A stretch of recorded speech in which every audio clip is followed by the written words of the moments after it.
Assalamualaikum warahmatullahi wabarakatuh.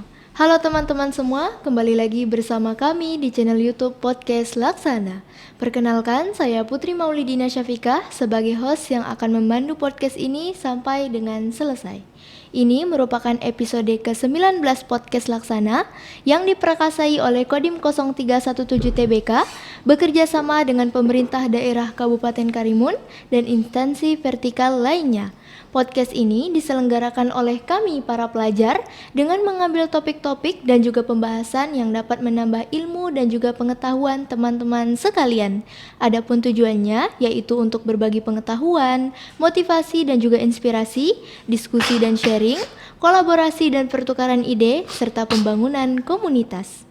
Saya mengajak teman-teman semuanya untuk mendukung podcast Laksana dengan cara memberikan like, komen, dan juga pastinya subscribe channel ini dalam kemajuan podcast Laksana. Dan saya juga tidak lupa untuk mengucapkan terima kasih kepada teman-teman atas partisipasinya untuk mendukung podcast Laksana, yang dimana saat ini jumlah subscriber telah mencapai 4.370. Doakan ya teman-teman, semoga podcast Laksana ke depannya dapat menjadi lebih baik lagi sesuai dengan masukan dan saran dari teman-teman. Baik, jadi pada kesempatan yang baik ini telah hadir bersama kita seorang narasumber yang sangat luar biasa, yaitu Komandan Kodim 0317 TBK, Letnan Kolonel Infantri Ida Bagus Putu Mudita. Kami mengucapkan selamat datang kepada Bapak Dandim. Gimana Pak kabarnya, sehat? Sehat. Alhamdulillah. Baik, jadi pada episode yang istimewa kali ini kita mengangkat topik tentang penerimaan prajurit TNI Angkatan Darat tidak berbayar alias gratis. Baik, Bapak, saya ingin bertanya, bagaimana tanggapan Bapak terhadap kehadiran podcast ini yang diselenggarakan oleh kami para pelajar dan untuk pelajar? Pada awalnya podcast ini didirikan tahun 2023. Dulu dandimnya senior kami 2003, Letkol Infantri Budianto Damanik. Beliau punya ide bahwa pada awal dibukanya Kodim ini kan Kodim masih baru, tahun 2006. Dulu masih bagian dari Kodim Batam. Nah, pada saat pemekaran Kabupaten Karimun, dimekarkan juga lah Kodimnya. Jadi Kodim 0317 Tanjung Balai Karimun. Ya, kalau Batam 0316, kita 0317 ya. Kurang lebih sudah berumur hampir 20 tahun lah. 2006 pada saat itu Kodim ini masih menginduk kepada Korem 031 Wirabima, tempatnya di Pekanbaru. Sekarang sudah punya Korem sendiri 033 Wira Pratama. Nah, beliau mempunyai ide rata-rata di Karimun ini generasi muda sangat bagus, cuman kita belum diupload ke luar, maksudnya banyak orang belum tahu bahwa di Karimun ini banyak potensinya anak-anak Karimun. Mungkin salah satunya kalau kita lihat ada acara upacara 17-an, upacara bulanan, itu Kodim selalu melibatkan anak-anak SMA atau SMP untuk ikut dalam pelaksanaan upacara. Nah, ini yang berbeda dengan di Kodim-Kodim lain. Kalau Kodim-Kodim lain kan mereka hanya internal saja, anggota Kodim termasuk yang koramil. Nah, ini disinilah peran kita juga, salah satu kenapa ada Kodim di Kabupaten Karimun, untuk memajukan generasi mudanya, memberikan wawasan kebangsaan, bela negara, wawasan Nusantara yang supaya kedepannya lebih bagus intelijennya, bagus wawasannya, bagus edukasinya dan lain sebagainya. Nah, dibuatlah podcast sebagai sarana anak muda untuk pembelajaran atau sharing, karena banyak instansi. Apalagi di sini ada bea cukai yang khusus, kanwilnya. Nah, itu kan sangat berperan. Kita dari Provinsi Kepri ini sangat berhadapan dengan negara luar, contohnya Malaysia dan Singapura. Nah, itu sangat penting lah supaya jangan sampai budaya dan attitude kita, terutama anak muda ini, generasi ke depan nanti sebagai pemimpin, tetap menjunjung tinggi budaya kita, adat dan budaya kita. Itu. Lalu Pak, bagaimana prosedur pendaftaran untuk menjadi prajurit TNI Angkatan Darat di Kabupaten Karimun? Mengenai prosedur mendaftar di Angkatan Darat, ya pada umumnya sama dengan kalau di TNI ada 3 matra, darat, laut, udara, ya, di mana dibagi dalam masing-masing matra, kecuali yang sekelas perwiranya di sana ada, kalau zaman dulu namanya Akabri ya kan, kalau sekarang sudah namanya Akademi TNI. Jadi khusus yang Akmil, AAL dan AAU itu dijadikan satu oleh Mabes TNI perekrutannya. Nah kalau untuk Bintara, Tamtama itu sudah direkrut oleh masing-masing matra. Nah dalam hal ini yang berperan penuh itu biasanya masing-masing Kodam. Namun bedanya kita, Kodam ini dengan instansi lain tidak seideal seperti Polda. Kalau Polda kan dia setiap provinsi ada. Kalau kami tidak, contohnya kami Kodam 1, itu dia membawahi 4 provinsi. Jadi mulai dari Sumut, Riau, Sumbar, termasuk Kepri. Ini masih di wilayah Kodam 1 Bukit Barisan. Namun untuk mensetarakannya itu dibuatlah Korem yang dulunya berpangkat kolonel dinaikkan menjadi bintang 1, menjadi Brigjen, agar minimal itu setara dengan Polda dan provinsi. Nah, untuk perekrutan ini biasanya dimulai dari tingkat Kodim, kemudian tingkat Korem, kemudian nanti dilaksanakan secara terpusat di Kodam sendiri. Namun kadang-kadang setiap pimpinan kan ada kebijakan. Dulu zaman saya waktu mendaftar dipusatkannya di Kodam. Jadi panitia Panda namanya kan, panitia daerah yang di Kodamnya, kemudian sama tingkat pusatnya yang di Akmil ya kan. Nah kalau ini pernah diadakan di masing-masing Korem dulu. Nah contohnya kayak kemarin yang pendaftaran Secata PK atau Tamtama PK itu diselenggarakan di Korem, tempatnya di Tanjung Pinang, dikumpulkan jadi satu, direkrut, apabila memenuhi syarat dilanjut menuju ke Kodam. Nah di Kodam di sini Werpingnya dilaksanakan di Rindam. Ini tergantung dari masing-masing ketua panitia atau Panda. Di mana dalam hal ini ketuanya biasanya adalah Panglima Kodam atau Pangdam sendiri. Oke, nanti kita dipusatkan di Kodam pamannya, boleh. Karena kan sesuatu hal, mungkin rumah sakitnya lebih dekat dengan Kodam, mungkin tempat untuk diasramakannya, karena kan ini udah nggak boleh keluar lagi, mereka udah kayak pesantren gitu diasramakan di dalam. Mungkin karena fasilitas baraknya lebih lengkap dan lain sebagainya. Nah kemarin dipusatkannya di Rindam karena dengan jumlah animo yang sangat banyak, Rindam kan mempunyai barak yang sangat banyak. Nah disitulah ditaruh karena sudah selesai pelaksanaan yang Diktuba sama Secatanya, jadi baraknya kosong, bisalah dilaksanakan di Rindam. Nah pengrekrutan ini nanti kita bahas lebih jauh ya kan, karena sebenarnya sangat panjang sekali sambil kita berjalan. Oke. Tapi Pak, kalau misalnya jadi prajurit TNI itu berarti harus siap ya Pak, ditempatkan di mana saja? Pada intinya semua kerjaan sama ya kan. Seandainya contoh nih, saya tidak mau membandingkan, namun contoh kayak kita kerja di Bea Cukai ya kan. Terus kita kerja di instansi seperti dinas-dinas yang lain ya, yang gratis ya kan. Kalau kita bilang kan dulu mau yang gratis ya kan.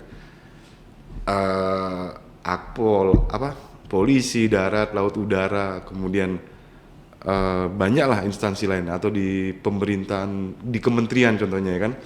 Itu kan pasti tidak mungkin akan selalu ditempatkan di satu tempat ya kan. Nah, kayak Bea Cukai lah.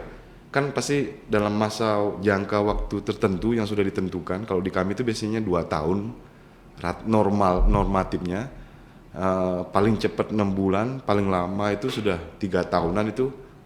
Itu pasti akan bergeser. Dimanapun ditempatkan kita harus siap, karena Kalau kita hanya ditempatkan di satu tempat saja, nanti kita nggak akan mengerti bagaimana Indonesia, ya kan? Iya. Nah, apalagi TNI. TNI kalau umpamanya saya orang Bali, saya ditempatkan di Bali, ya saya tidak akan tahu Indonesia bagaimana Jawa, Sumatera, Sulawesi, Riau kan. Itu sebenarnya tujuannya untuk menyamakan semua. Jadi kita satu nusa, satu bangsa. Jadi meskipun berbeda-beda, namun tetap satu. Intinya di situ. Oke. Baik Pak, lalu bagaimana cara untuk memastikan bahwa proses pendaftaran untuk menjadi TNI Angkatan Darat itu benar-benar gratis dan bebas dari pungutan biaya? Nah, ini yang sering sekali mungkin banyak masyarakat bilang, oh kalau masuk tentara Bayarnya mahal. bayarnya sekian gitu kan. Ini kita pun juga tahu itu. Masuk polisi sekian, masuk laut atau masuk angkatan udara sekian. Kalau saya berbicara pengalaman pribadi saya kan dari kecil anak yatim piatu. Jadi saya umur masih kelas 1 SD ibu saya meninggal, ya kan. Kelas 6 SD bapak saya meninggal. Bapak saya mantan anggota juga dari angkatan laut. Kalau secara realitanya, ya kan, anak yatim piatu bisa masuk tentara, kalau saya berpikiran, oh dia harus butuh duit sekian juta umpamanya, ya kan, mau dapat uang dari mana? Ini kan logikanya nih, contohnya. Pasti saya tidak akan bisa jadi tentara kalau kita berpikiran uang, ya kan. Nah, asli atau kenyataannya menjadi tentara, ya kan, itu tidak sama sekali tidak dipungut biaya, tidak ada. Mulai dari pendaftaran sampai dengan mengikuti pendidikan semuanya gratis. Asalkan memenuhi syarat yang sudah ditentukan. Itu intinya satu. Nah, kebanyakan orang berpikir karena bayar, ini berarti sudah melenceng dia. Ya, menyimpang, Udah menyimpang. Sama halnya kalau kita mendaftar menjadi calon ASN atau PNS, ya kan. Ya kalau kita pahami rata-rata juga sama juga, pasti orang bilang bayarannya sekian atau sekian kan. Namun pada intinya sebenarnya tidak ada pembayaran juga, sama juga, gratis juga. Masuk di Bea Cukai dulu namanya STAN, ya kan, nggak ada bayar-bayar juga. Asalkan memenuhi syarat, pasti akan lulus. Makanya ini perlu dijelaskan secara pelan-pelan biar masyarakat tahu. Mungkin dengan podcast ini banyak mungkin masyarakat yang mendengar bisa lebih paham apakah beneran gratis. Seandainya pun kalau tidak gratis, kita harus mengadu kemana? Banyak, ya kan? Bisa diadukan kemana? Ke Kodim, mungkin kalau di Kodim yang tertuanya mungkin Dandim atau ke Korem, diadukan saja. Biasanya di brosur itu nanti ditampang tertera nomor HP. Apabila pelaksanaan seleksi masuk tentara itu membayar, boleh nanti mengadukan ke nomor sekian itu, ke nomor yang diterakan dalam brosur itu. Yang pasti tidak ada pungutan biaya, semuanya gratis. Ya. Baik Pak, lalu kira-kira Pak, apa syarat yang paling utama sekiranya untuk pemuda-pemudi yang ingin mendaftar menjadi calon prajurit TNI Angkatan Darat, Pak? Sesuai dengan ketentuannya ada banyak, ada sekitar 16 persyaratan, ya kan. Yang pertama sehat jasmani rohani, kemudian tidak mempunyai masalah, berarti kita harus punya surat. Kalau zaman saya dulu namanya SKCK, surat keterangan kelakuan baik, ya kan. Kalau zaman saya dulu, kok sekarang saya kurang tahu namanya apa, ya kan, ada di polisi itu. Kemudian dari segi fisik, badan seperti telinga, ya tinggi dia minimal 160 cm minimal. Kalau di bawah dari 160 cm nggak masuk dia, karena kalau tentara di bawah itu kan nanti jelek sekali dia, nggak ada di bawahnya, ya kan. Nah, ini sudah ketentuan kalau ini. Itu laki-laki perempuan, Pak? Laki-laki dan perempuan. Kemudian umurnya paling rendah itu 17 tahun 9 bulan pada saat melaksanakan pendidikan. Contoh pada saat pendidikannya tanggal 1 Agustus itu dia umur 17 tahun 9 bulan pas, itu boleh. Namun kalau kurang berarti belum boleh. Maksimal umurnya 22 tahun. Kemudian harus ada persetujuan dari orang tua wali seperti biasa ya kan. Memenuhi syarat, mengikuti pendidikan. Terus ada juga nanti mengisi formulir itu apabila dalam mengikuti pendidikan TNI terus tidak sanggup kemudian mau keluar contohnya ya kan. Itu ada namanya surat perjanjian, pernyataan apabila tidak sanggup maka akan membayar denda 10 kali lipat dari biaya pendidikan. Oh, jadi ada dendanya ya? Ada juga. Jadi tujuannya makanya pada saat kita mendaftar itu nanti diberikan formulirnya. Sanggup nggak mau jadi tentara? Ya kan? Kalau seandainya nanti nggak pada saat pendidikan di tengah jalan putus, Ruginya, Pak. ya rugi. Karena ada kontraknya. Nah, kemudian mau ditempatkan di mana saja dan lain sebagainya. Administrasinya minimal dia SMA atau madrasah atau SMK. Berarti Pak, kalau untuk teman-teman yang baru lulus sekolah itu sudah boleh langsung mendaftar ya, Pak? Biasanya seperti itu. Waktu saya dulu mendaftar pada masa-masa SMA itu kan. Saya waktu itu bulan-bulan Februari udah dibuka ya kan. Nah, itu orang yang sudah SMA kelas 3 kan itu tinggal nunggu ujian biasanya. Bulan Mei itu udah ujian, udah lulus kan gitu. Nah, itu sambil mereka belum mendapatkan ijazah terakhirnya, itu sudah mulai daftar dia. Nah, karena harapannya begitu dari bulan Februari sampai Mei sambil menunggu nilai ijazahnya, itu sudah mendaftar dia. Jadi mengatasinya seperti itu biar lebih mudah, lebih cepat dia jadi tentara gitu dia. Oh, jadi sebelum ijazah keluar sudah boleh mendaftar ya? Iya, pada saat dia sudah kelas 3 SMA. Itu udah boleh. Karena kan nanti diperkirakan pada saat Agustus pendidikan ijazahnya udah keluar. Namun biasanya ya kan ada syaratnya lagi tadi saya bilang. Dia kalau zaman saya minimal mempunyai NEM sekian kan gitu dia. Nah, NEM-nya zaman saya itu minimal 40, sekian gitu dia. Nah, kalau kurang dari itu NEM-nya maka gugur. Jadi kalau misal dia sudah mendaftar, waktu ijazah keluar NEM-nya tuh di bawah, Nggak masuk, gugur ya. Nah, sistem perekrutan di TNI semuanya adalah sistem gugur. Langkah pertama rekrutnya kesehatan pertama, kan nanti ada kesehatan 1, kesehatan 2. Kesehatan 1 tuh biasanya yang luarnya. Kesehatan dalam nanti yang organ bagian dalamnya itu. Jantung, paru-paru, darahnya kan diambil segala macam. Nah, makanya pada saat dia SMA kelas 3 dia sudah mulai daftar nih. Nah, pada saat tidak memenuhi syarat nilainya kan, ya terpaksa gugur dia. Padahal sudah ngikutin beberapa kali tes itu. Udah ikut ke tes kesehatan 1, kesehatan 2, jasmani, MI dan lain sebagainya. Oke. Baik Pak, lalu adakah pembinaan, tes ataupun pelatihan khusus yang disediakan dari Kodim 0317 TBK Pak?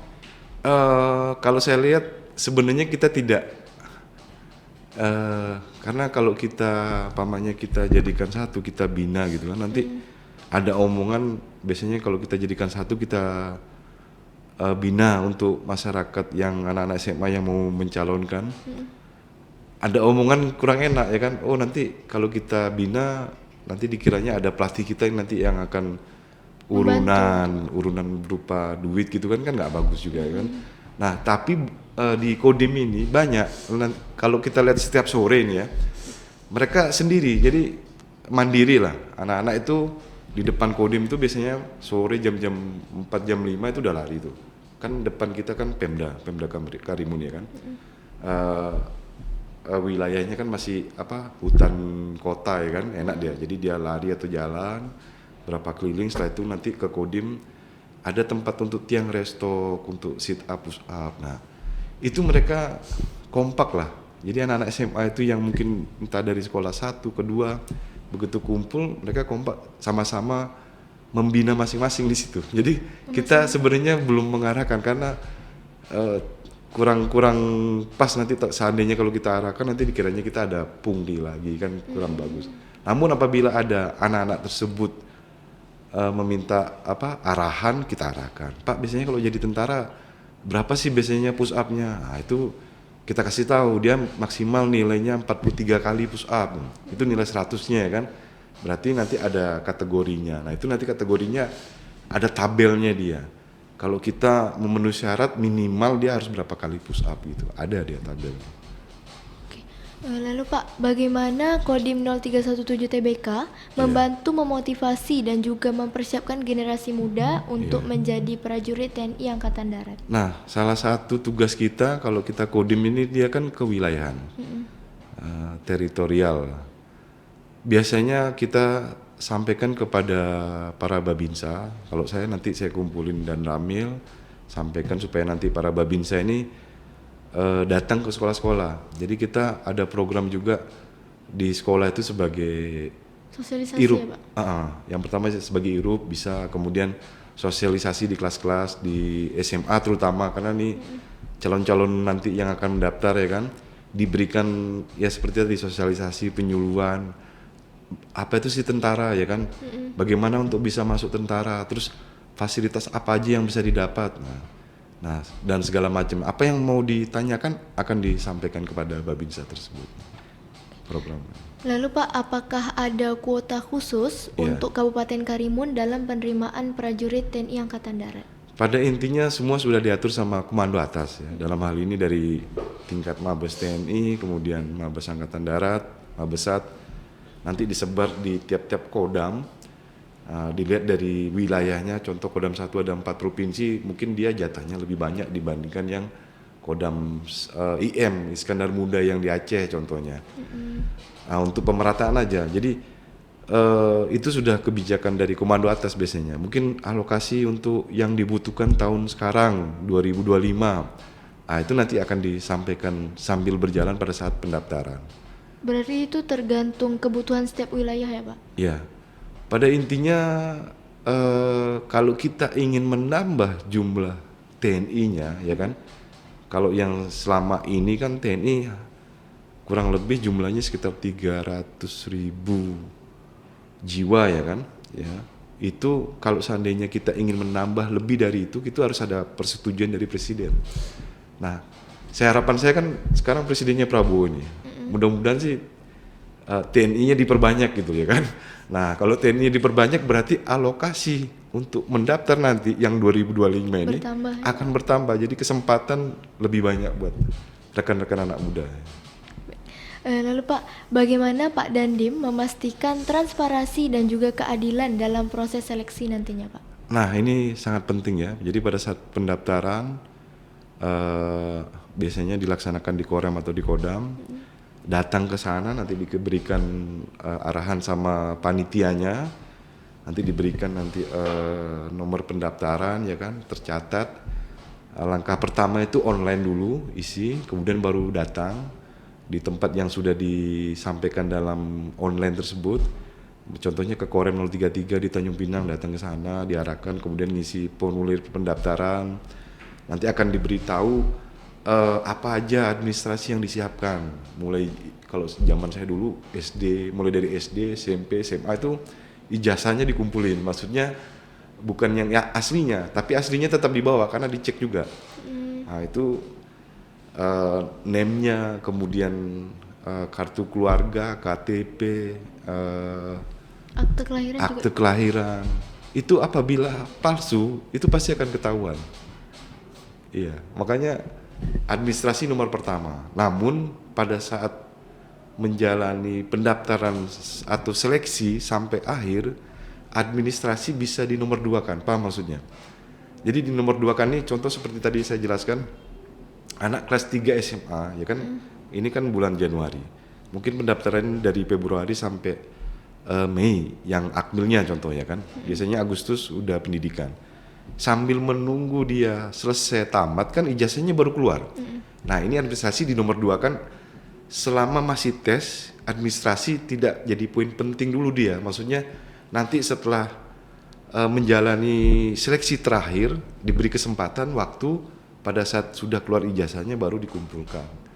Nah itu sambil mengisi kelengkapannya. Jadi kan belum tentu selama sehari 2 hari kan langsung jadi. Kan banyak yang kita urus juga di kantor Dukcapil segala macam kan, kemudian ke Mendikbud, contoh kita punya ijazah kan nanti di akreditasi ya kan. Nah seperti itu.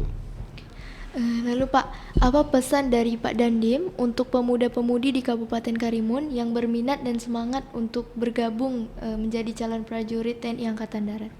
Saya lihat di sini rata-rata yang sudah menjadi TNI ya kan. Kalau di Kodim itu baru ada 2 ya, 2 orang personil. Masih banyak yang mungkin belum tahu. Makanya nanti ke depannya kami itu punya program.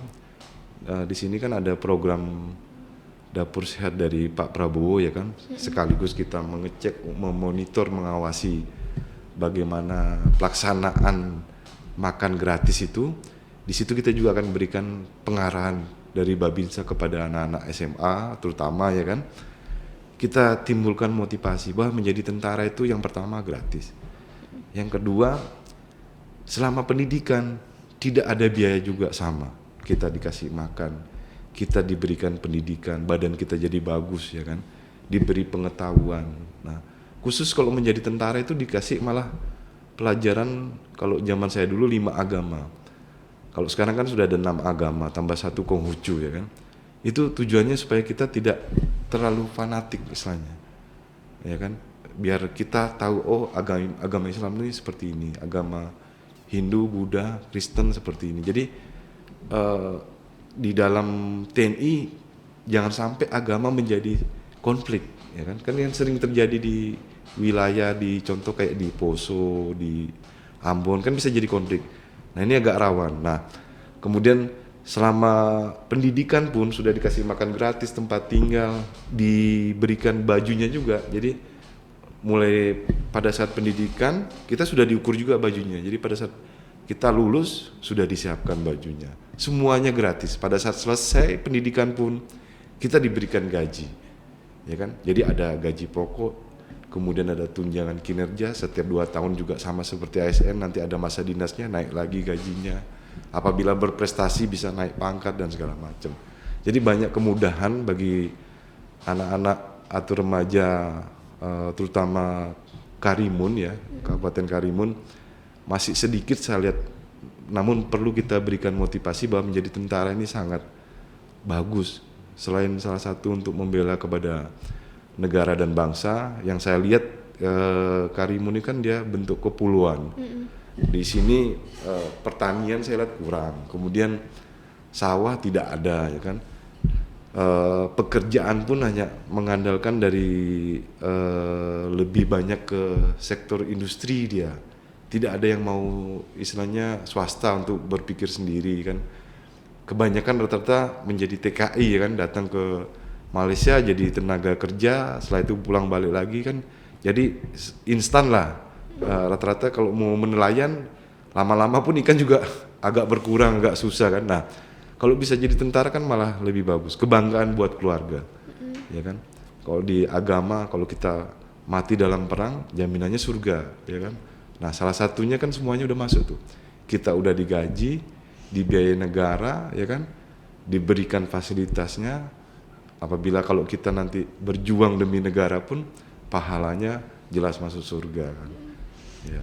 Lalu Pak, yang orang-orang tahu tuh kan biasanya tentara itu tubuhnya harus tegar, fisiknya harus kuat kan Pak? Ya. Lalu apakah ada keterampilan lain yang penting gitu Pak untuk menjadi prajurit?